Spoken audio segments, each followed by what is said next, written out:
해로운 것들이 있습니다. 영성이 이렇게 충만하고 또 유지되고 또 성장해야 되는데 여기에 이제 방해하는 것들이 있거든요. 어떤 부분이 방해되는가? 게으르고 나태한 생활하는 경우가 있습니다. 우리가 육신을 입고 있기 때문에 항상 그 편하고자 하는 그런 욕구가 있거든요. 그래서 잠을 너무 많이 잔다든지 또 어떤 뭘 하겠다 했는데 자꾸 미룬다든지 오늘 말씀을 읽어야 되는데 아이고 귀찮다 뭐 꼭 오늘 다 읽어야 되나 내일부터 하지 이럴 수도 있는 것이고 그런 여러 가지가 게으르고 나태하도록 사단은 끊임없이 우리의 마음을 흔듭니다. 영성을 유지하지 못하도록 끊임없이 방해하는 그 놈이 바로 이 사단이거든요. 그러니까 우리는 부지런해야 돼요. 부지런해야 돼요. 부지런하다 해서 우리가 막 일을 많이 한다 이런 개념이 아니고 게으르지 않고 항상 거기에 대해서 원칙을 정해놓고 그걸 잘 이렇게 실천해 나가는 게 필요하다. 그 다음에 무절제한 나쁜 습관들이 있습니다. 그건 목회자뿐만 아니라 우리 일반 성도들도 다 해당이 되는 건데 영적인 부분에서 어떤 부분이 방해되냐면은 중독성이 강한 것들이 있어요. 그걸 하게 되면은 우리 도파민의 영향에 대해서 재미를 느끼게 되고 쾌락을 느끼게 되는 이제 그런 부분들이 있거든요. 이 음주를 하는 경우가 있습니다. 뭐 대부분 음주를 하는 건 아닙니다만은 목회자들 가운데에 술을 못 끊는 분도 있습니다. 그러니까 그냥 어쩌다 한번 드실 수도 있어요. 포도도 먹거니 와인을 한잔 하실 수 있고 너무 힘들면 막걸리도 한잔 할 수 있습니다. 그런데 남 모르게 매일 술에 취할 수도 있어요. 너무 괴로운 부분도 있지만은 술을 못 끊을 정도로. 그리고 심지어는 사람들이 보니까 해외에 비행기 타고 가서 거기서 마음껏 술 마시고 오시는 목사님이 있다라고 제가 실제적인 얘기를 들었습니다. 우리 아는 목사님이 그 얘기를 전해주더라고요. 해외에 나가는 목사님들이 있는데 술 마시러 나간다는 거예요. 국내에서 마시면 다 들키니까 몰래 해외 나가서 선교하러 나간다고 술 먹고 온다는 거예요. 물론 왜 술을 먹는지 여러 가지 이유가 있겠죠. 힘들 수도 있고 말 못할 사정도 있겠죠. 그러나 이게 중독이 된다는 거예요. 알코올 중독을 가지면서 목회한다는 것은 결국에는 영성 관리에 실패하는 원인이 됩니다. 그래서 이 음주라든지 그 다음에 도박, 목회자가 도박 할 수 있을까요, 없을까요? 도박에 빠진 사람도 있습니다. 목회자 가운데도 재미로 막 하다가 재미로 하는데 그게 너무 재밌으니까 그게 빠져버릴 수도 있거든요. 그 다음에 이제 젊은 청들은 게임에 중독된 사람이 많잖아요. 어린애들도 많고. 근데 목회자들도 이 게임에 빠진 사람도 제법 있는 것 같아요. 그러니까 이제 게임의 재미를 가지고 얼마든지 그 스스로 통제할 수 있는 정도면 괜찮은데 그 게임을 안 하면 막 그냥 몸이 막 이상한 증상이 나타나는 그런 거 있잖아요. 게임을 반드시 해야 되는. 그 다음에 심지어는 커피 중독도 있습니다. 커피. 그냥 커피를 마실 수도 있고 안 마실 수도 있어야 되는데 커피를 안 먹으면은 사람 구실을 못할 정도로 완전히 기진맥진하고 그래서 어느 목사님은 어떤 모임에 이제 타지로 가면은 그 현장에서 커피를 마실 수 있는데 본인이 딱 먹는 그 커피가 있는가 봐요. 커피 머신하고 가지고 가서 직접 거기서 타가지고 먹기도 합니다. 그 정도로 커피 중독된 사람도 있습니다. 그러니까 우리가 적당하게 즐기는 것은 가할지 모르나 목회자는 중독성이 있는 쪽은 조심해야 된다. 특별히 음란 영상 지금 인터넷이나 이런 그 유튜브나 들어가 보면은 엄청난 그 부분들이 악을 끼치는 게 그 중에 하나가 음란 사이트죠. 이런 것들 한번 보다 보면은 중독이 돼 버립니다. 처음에는 뭐 한두 번 보다가 끝날 수도 있지만은 이제 안 보면 안 되는 거죠. 이런 것들이 영성에 굉장한 해악을 끼칠 수가 있다. 그런 것들을 조심을 해야 된다.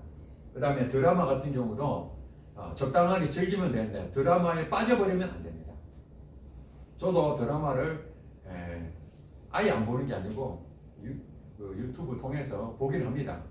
근데 적정한 정도로 해야 되는데 저도 생각해 보니까 너무 재밌으니까 시간이 막 두세 시간이 후딱 지나가는 거예요. 기도를 두세 시간 후딱 지나가는 건 잘 못 느끼는데 이 드라마는 막 두세 시간이 어딥니까? 요즘은 드라마가 한 편에 1시간 정도 하는데 16부작 뭐 어떤 경우는 50부작 있고 뭐 이러잖아요. 그러면은 예전 같으면은 다음 프로를 보려면 일주일을 기다려야 되는데 지금은 이미 방영이 끝난 것들은 16부작은 이미 다 녹화를 다 돼 있으니까 내가 오늘 보려고 그러면 밤샘에서 보면은 한 편을 전부 다 16편 한꺼번에 다 볼 수도 있잖아요. 그 너무너무 재밌으니까 그게 목회자만 그런 게 아니고 성도들도 거의 유튜브를 안 보는 사람이 없을걸요. 넷플릭스라든지 이런 것도 많이 봅니다. 그러니까 그런 것들도 적절한 어떤 취미라든지 적절한 휴식을 위해서 볼 수는 있는데 본인이 통제하지 못한다면은 그거는 굉장히 큰 문제가 된다는 것을 아시고 여러분들이 그걸 잘 판단하셔야 돼요. 분별하셔야 됩니다.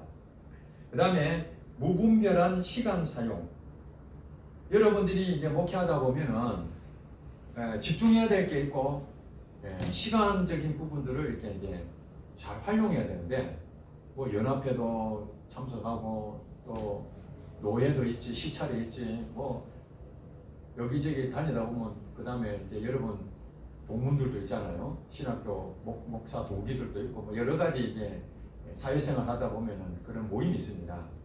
그런 것들이 너무 잦으니까 사실은 목회할 시간도 없고 성경 읽을 시간도 없습니다. 스케줄이 빡빡합니다.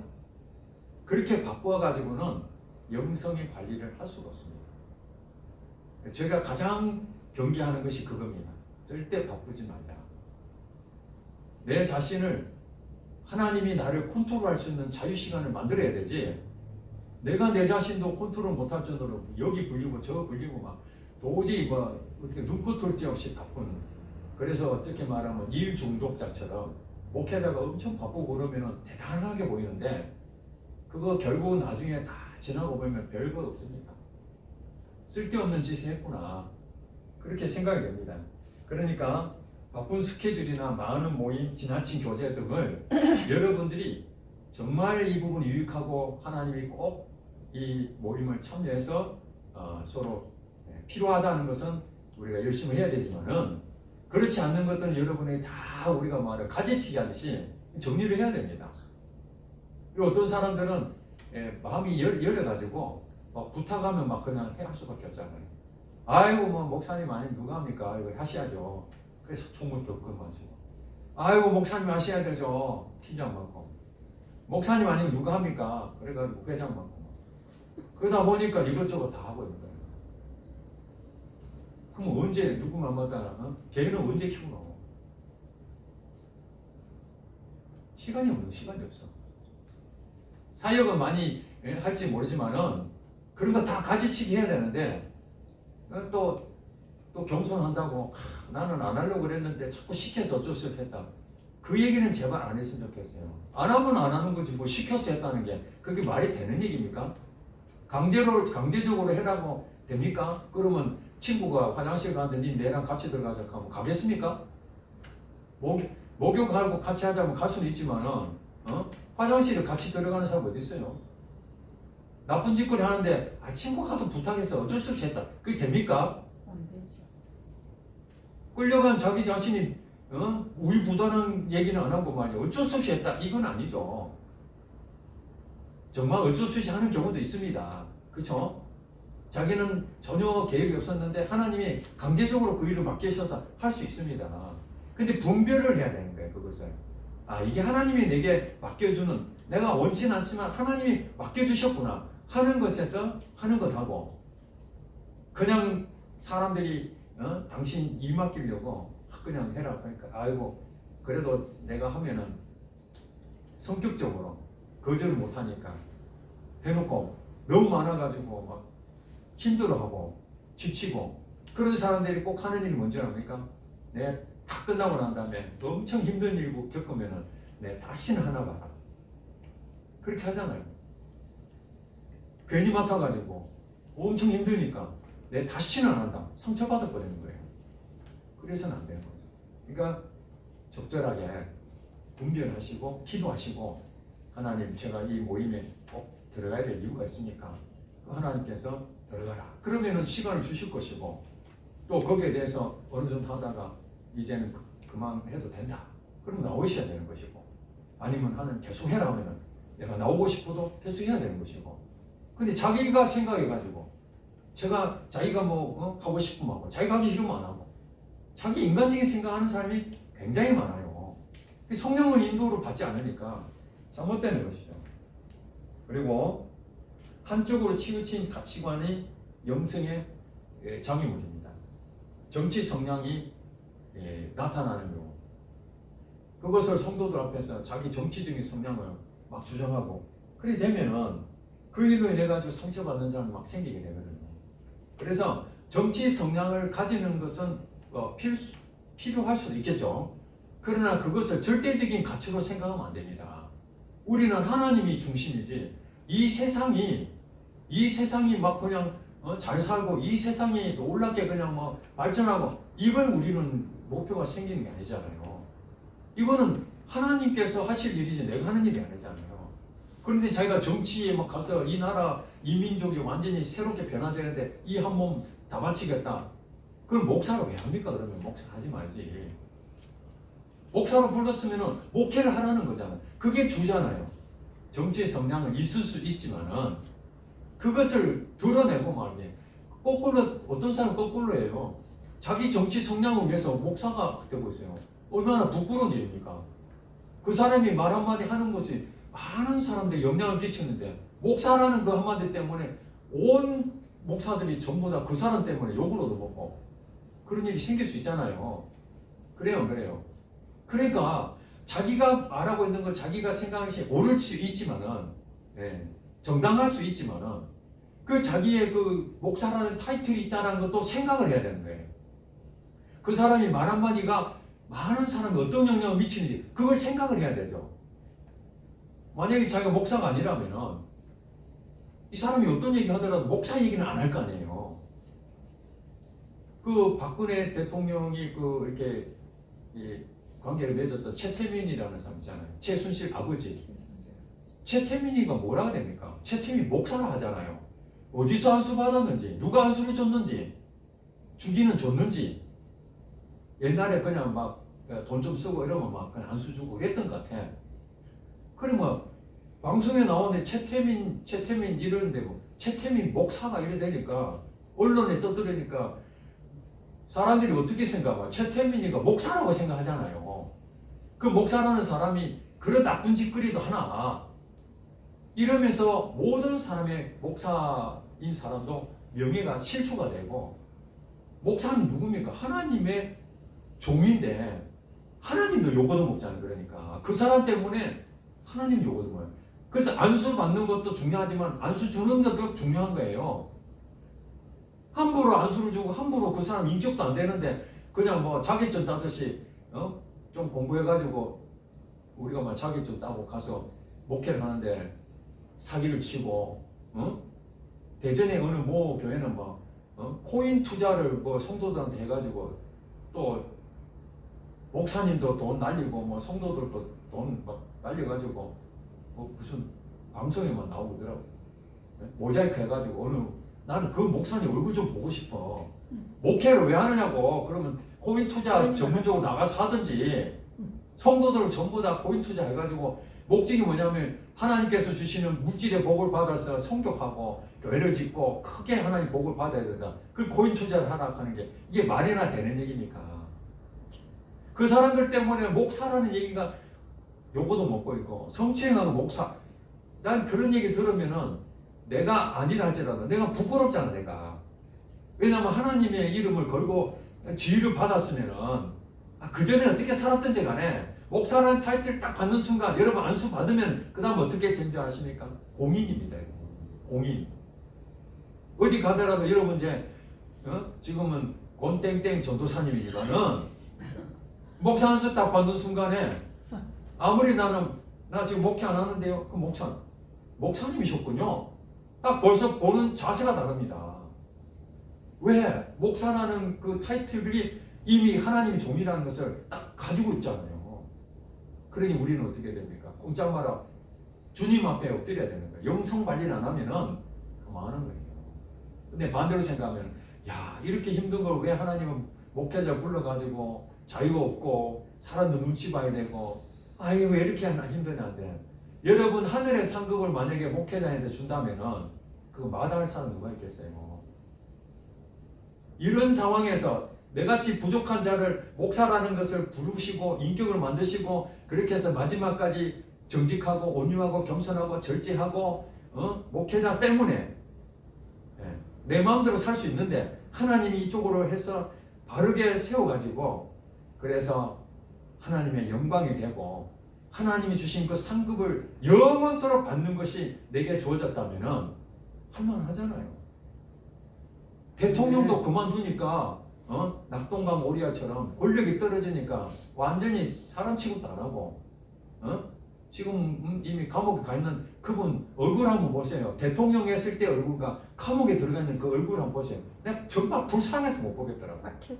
나 진짜 내가 민망 눈물이 날 정도로 이런 분이 대통령이었나 할 정도로 너무 정말 마음이 아프더라고. 네? 그렇잖아요. 대통령도 끈 떨어지니까 아무것도 아니잖아요. 그런데 세상의 영광 가지고도 그 대단하다 했는데 하나님 앞에 여러분이 목사로 불러줬다는 것은 여러분 선택한 게 아니라 하나님 불러주셨는데 이 귀한 자리에 정말 뭐 어려운 거 시킨 것도 아니에요. 하나님은 다 하셔요. 일을 행하시고 그것을 만들며 성취하신 그분이 하나님이다. 너는 내게 부르짖으라. 기도만 하라는데 우리는 기도만 할 수밖에 없는 존재이기 때문에 그것만 하라는데도 그것조차 안 하고 왜 나를 목사로 불러가지고 이렇게 부자연스럽게 하느냐. 영원한 상급 그 나라에 소망을 주시려고 우리를 불러주셨는데 그것을 전혀 생각지도 못하고 지금 현실에 대해서 힘들어하고 돈 때문에 힘들고 교회가 붕이 안 된다고 힘들고 좌절하고 낙심하고 그래서 그냥 아무도 모를 때 술이나 한잔 먹고 제가 그랬다고 제가 목사를 불렀는데 뭐 되는 것도 없고 그래서 막걸리 몇 잔 마시고 이거 다 소문나면 안 되는데 지금 너무 힘드니까 영성이 부족하니까 자꾸 인간적으로 자꾸 그런 마음이 드는 거예요. 사람들도 안 알아주고 내가 목사로 부름 나갔는데 왜 열리지도 않고 이렇게 힘들고 자존심도 상하고 그때 하나님 앞에 가야 되는데 아직 준비가 안 됐으니까 술을 먼저 딱 먹게 됐잖아요. 이게 왜 이래요 하나님 이러면서 술 한잔 먹으면서 내 마음 풀어도 이게 회복이 됩니까? 외로움은 더 커지죠. 아이고 사람 믿을 게 없구나. 에이 이제 다 때려쳐라 그러고 하나님 앞에 가서 주님 하나님밖에 없습니다. 그때 하나님 만나게 돼요. 그때 하나님이 나 영성을 이제 회복시켜주는 그 길을 거기서 가는 거예요. 외롭고 힘들고 모든 거 다 지치니까 갈 데가 하나님밖에 없으니까. 그러니 하나님 앞에 갔으니까 제가 오늘 이렇게 목사로서 세움 받은 것이 너무너무 감사하게. 무게를 따지면 나는 솔직히 이 짐 벗고 싶어요. 아니 내가 내 혼자도 감당하기 어려운데 성도까지 남까지 얼굴 다 이렇게 보면서 거룩하지도 않는데 거룩한 채 살 수는 없잖아요 내가. 그렇잖아요. 그런데 하나님께서 내게 그 마음을 주시고 네가 거룩하려고 애를 쓸 게 아니라 내가 네를 통해서 거룩이 나타날 것이다 하니까 그거 믿고 기도했더니 사람들이 그렇게 이해를 해주고 그렇게 해준 것이지. 이름이 안 나도 좋은 거야. 내가 대통령 안 되는 것이 너무너무 감사해. 감옥 안 가서. 그리고 얼마 전에 치과 때문에 이빨 치료하는데 이거 씹지 마시고 반대쪽으로 씹으라는데 1시간 반 동안 씹으세요. 한쪽으로. 이쪽에 씹으면 쉽게 시작하는데 이걸 씹으면 안 된다니까. 이 씹을 때까지는 이쪽으로 씹어요. 야 이빨을 주셔서 이렇게 감사하구나. 나는 이 이빨 이게 좀 이번에 막 씹은 것 때문에 크라운 씹은 것 때문에 와 이빨에 대해 감사함을 몰랐는데 그 이빨을 그게 자연스럽게 있던 것이 이제 그렇게 생각해보세요. 야 참 이빨을 없었으면 이 먹는 즐거움도 없고 씹는 맛도 없고, 그래서 그 힘듦 속에서도 이빨을 주신 하나님에 대한 감사가 있습니다. 옛날 같으면 그런 게 없는데 영성이 이제 조금이라도 생기니까 그런 것들이 막 감사가 보이고 막 그냥 감사의 조건이 없는데 감사가 보이는 거예요 이게. 그러니 목사가 안 됐으면 내가 과연 이 정도까지 내가 할 수 있겠나 싶으니까 저는 너무너무 행복합니다.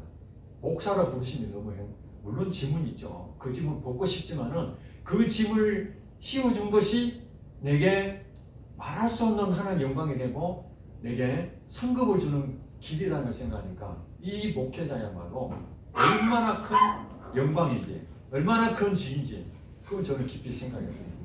그래 여러분들 늦게 부르셨다고 염려할 것이 없어요. 그걸 하나님 이미 다 아시고 그렇게 말씀하시잖아요. 먼저 된 자가 나중되고 나중된 자가 먼저 된다. 그러니까 여러분 나중에 와서도 먼저 될 수 있다니까요.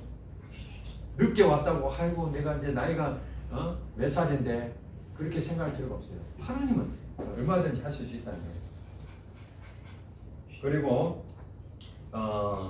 자기 중심적 성경 및 신학 해석하는 거 이거 자기 나름대로 공부해서 나름대로 신앙을 정립할 수 있지만은 그것을 겸손한 마음으로 나는 아직도 부족하고 나보다 더 많이 아는 사람이 있는 걸 배우려고 하는 자세가 있어야 되는데 자기가 조금 어디서 배운 거 가지고 나는 다 아는 것처럼 그렇게 하는 것은 그것은 교만하는 상태다. 싸움이다. 해석 차이 때문에 서로가 막 싸우고 그런 일이 됩니다. 자 이제 두 번째 목회자로서의 자기만의 기름을 입히네요. 10분 안에 마칩니다. 걱정하지 마세요. 비행기 타면 그냥 갑니다. 자 서문 목회자는 말씀을 전하는 직분이기 전에 삶으로 증가하는 사람이다. 아멘. 아멘. 예. 말씀을 전하는 설교만 잘하는 목사가 되기보다 그 설교 말씀처럼 사는 것이 그게 목회자의 가장 중요한 덕목이다. 그리고 두 번째 영성 관리의 기초 정체성을 여러분 인식을 항상 하셔야 됩니다. 목회자는 부름받은 자이다. 사역은 직업이 아니라 소명이다. 하나님, 교회, 성도 앞에서 책임과 신뢰를 지닌다. 이것이 목회자로서의 정체성입니다. 그 다음에 우리는 하나님의 은혜에 의존하며 살아야 됩니다. 자신의 능력이나 감정이 아니라 하나님의 은혜를 전적으로 의지하며 살아야 됩니다. 그 다음에 생활 속에서 자기 관리를 해야 됩니다. 시간 관리, 재정 관리, 관계 관리, 건강 관리 대략 4가지를 했는데 이 시간 관리는 하루에 24시간이 주어진 그 시간을 하루의 리듬과 내가 무엇을 먼저 해야 될 것인지 중요도를 여러분들 생각하시면서 순서를 정해놓고 그렇게 생활하셔야 됩니다. 그 다음에 재정 관리, 돈에 대해서도 정직하고 투명하고 단순하게 여러분들이 투명하게 사용하셔야 됩니다. 엉뚱한 돈을 쓰시면 안 됩니다. 인색해도 안 되고 너무 이것을 지나치게 과하게 사용해도 안 됩니다. 적절하게 여러분들이 이 물질을 잘 관리를 해야 됩니다. 그 다음에 관계, 먼저 가정을 우선시 하시는 게 필요합니다. 목회자에서 교회 중심으로서 오직 거기만 살고 가정을 내팽개쳐서 상처받는 가족이 많습니다. 그러니 가정에 대해서도 절대로 소홀히 하지 마시고 가정을 먼저 하고 그 다음에 교회에 대해서 그렇게 하시면 좋겠습니다. 그 다음에 여러분들이 건강을 잃어버리면 영적으로 무너질 수 있는 여건이 생깁니다. 힘이 없는데 여러분 감기 걸리면 설교도 못 하잖아요. 막 기침하면서 설교하기 쉽지 않잖아요. 그 듣는 성도들도 얼마나 민망하겠습니까? 그러니까 몸 관리를 잘해야 됩니다. 규칙적 수식과 운동은 사역 지속의 기초가 된다는 걸 생각하시고 여러분 꾸준하게 운동을 하시기 바랍니다. 그 다음에 언어의 절제. 목회자는 말로서 사역하는 직분입니다. 그래서 이 언어의 원칙을 세워야 되는데 성도를 세우는 말을 해야 됩니다. 비판적인 말을 한다든지 이런 것보다는 가능하면 격려하고 위로해주고 그리고 지금 당장은 아니더라도 미래를 생각해서 기다려줄 줄 아는 그런 것이 필요합니다. 그리고 때로는 서로 의견이 서로 상충되어서 감정이 격해졌을 때 특별히 목회자는 절제를 해야 됩니다. 그러지 않으면 분노를 쏟아버린다든지 함부로 말을 하게 되면 주소 탐을 수 없어요. 상처는 그게 완전히 커지거든요. 그래서 여러분들이 말을 절제할 수 있도록 하나님한테 기도를 하시기 바랍니다. 다섯 번째, 목회자의 태도와 모습. 공적인 자리에서의 품위이지. 아시겠죠? 공적인 자리. 여러분 집에서 있을 때 하고 또 이렇게 이제 모임을 간다든지 그러면 여러분 항상 목사라는 의식을 이건 어쩔 수가 없는 겁니다. 어디 가더라도 저도 지금 탁구장에 탁구 치러 다녀오는데 그 가서 이제 사람들이 소문이 났죠. 목사님이라고. 그분들 교회 안 다니는 사람 대부분 아닙니까? 아이고 목사님 오셨습니까? 그럼 제가 말하는 거라든지 행동하는 거 보면은 그분들이 말을 안 해도 목사님 괜찮은 줄 알았는데 저 목사는 완전히 사꾼이네. 거기에 대한 이미지가 나는 그 사람들하고 아무 관계 없고 탁구만 치면 되는데 그럼 탁구 치러 가는 현장이지만은 공적인 자리를 생각하고 항상 목사로서의 품위를 유지해야 돼. 그렇다고 그 거짓말 치고 이렇게 가면서라는 건 아닙니다. 솔직하되 그러나 품위 유지에 항상 신경을 써야 된다. 그 다음에 교회 안에서와 가정 안에서도 동일한 인격을 가져야 됩니다. 특별히 자녀들 앞에서도 목회자로서 설교할 때는 사랑을 해놓고 집에서는 엄하게 하고 그냥 뭐 함부로 말하고 잃어버리면 자녀들이 아빠 때문에 엄마 때문에 상처받지 않겠습니까? 그래서 가족들이 가장 은혜를 못 받는 거예요. 그죠? 그래서 우리는 이중인격자가 돼서는 안 되는 겁니다. 그 다음에 목회자로서의 공적인 위치임을 항상 인식하며 살아야 되는 것이 우리의 사명이다. 운명이다. 이게 바로 숙명이다. 이렇게 생각하시기 바랍니다. 그 다음에 여섯 번째, 영성회복의 실천 방안으로 이제 우리는 어떻게 하면 영성회복을 꾸준히 해나가니까 여러분 루틴을 만들어야 됩니다. 생활 습관들을 하나씩 안 되는 것을 만들어 가야 되는데 조용한 시간을 확보하여 내면을 점검해야 됩니다. 자연 속에서의 묵상이나 기도 이런 것들이 필요하겠죠. 그 다음에 멘토 목회자 또는 신앙 동행자와 정기적인 교제가 필요합니다. 왜냐하면 내가 부족한 부분이 있는데 정말 동료 목회자나 그 다음에 영적으로 좀 성숙했던 사람들 그 사람들을 통해서 많이 배울 수 있거든요. 그래서 그런 사람들하고 교제도 하고 그러면서 많이 배우고 그렇게 따라가는 것도 또 책을 통해서 그런 훌륭하신 목사님들의 그 삶을 또 배울 수도 있습니다. 그래서 그런 것들을 영적 회복에 필요한 것들 많이 배우면 좋겠습니다.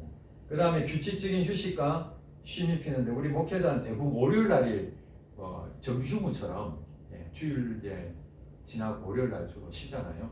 그때를 이제 휴식으로 삼는 것이 어떻게 활용할 것인가 그런 걸 잘 하는 것이 좋을 것 같습니다. 그 다음에 영성에 도움되는 세미나나 집회에 참석하는 것도 상당히 유익한 점이 될 것입니다. 그리고 가족과의 온전한 시간도 확보할 필요가 있습니다.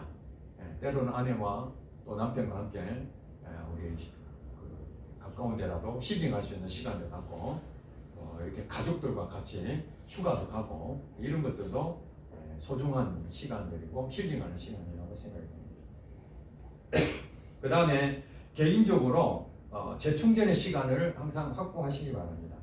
산책을 하든지 독서나 조용한 장소에서 기도 등 여러 가지 부분에서 여러분이 영성을 회복할 수 있는 그 시간들을 만들어내는 게 필요합니다.